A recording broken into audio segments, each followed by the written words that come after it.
This week I'm in Greece, where I've been speaking on Meetology, and want to share with you some fascinating insights on social interaction that I saw in this town's square. My name is Jonathan Bradshaw, and welcome to this week's Meetology Minute.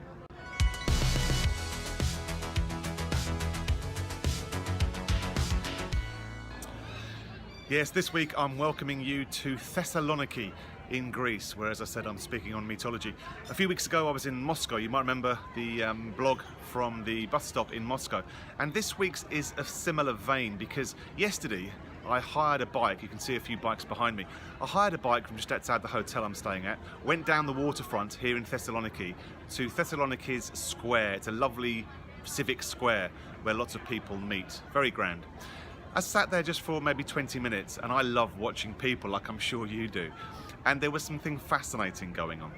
There were a few people selling cheap leather wrist straps. You know, the souvenirs you get, cheap, not high quality, but they're going round and they're going up to people. I just want to share what they were doing because it's fascinating. It's about influence and persuasion, and perhaps how it works, but perhaps how it shouldn't work as well. These lads were just amazing. I'm not saying they weren't skilled, they were extremely skilled. They would spot their victim and they would walk up to them with the most brilliant, beautiful smile. Number one, psychology. It's very hard when someone smiles at you not to smile back. So I tended to watch people and they smiled as well.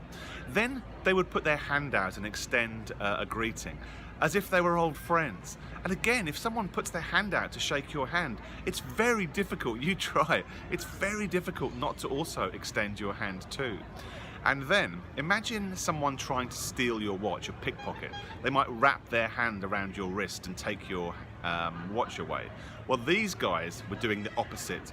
They were actually putting these wristbands on without even really asking the person or referring to the wristbands themselves.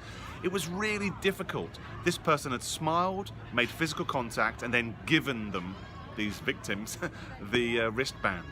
It was just incredible. They would not take no for an answer. But the interesting thing psychologically is they didn't get refused very often. They'd made a connection, the people selling the wristbands, and then the customers, the victims, had almost had no option other than to say yes. And these guys were selling them. They could get €1, €2, whatever they could from these people. Now, I'm not suggesting you do this. There's not any specific psychology in terms of a paper this week, but it's an interesting insight into how people can influence and persuade us when we don't want to be influenced and persuade. Be aware. I've done a blog before about charity muggers. We call them chuggers in the UK. Nothing wrong with giving to charity, of course, but these people are highly commissioned, and I have no time for them at all. And these guys weren't really doing the right thing, you might say, morally. They were targeting younger kids, people perhaps in a vulnerable position and hadn't got the social skills, the people skills to say, no, I don't want this, take it back. I didn't see that happen once.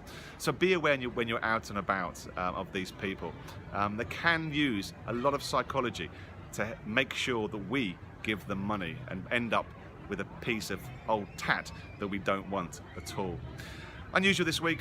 I'll be back next week with some more Meetology, sharing science on the fascinating psychology powering world-class people skills. And in the next couple of weeks I'll have a big announcement about the evolution of the Meetology brand and what we're doing with it in 2019. You want to hear about that? I'll make sure I'll send you the video on that as well in the next couple of weeks.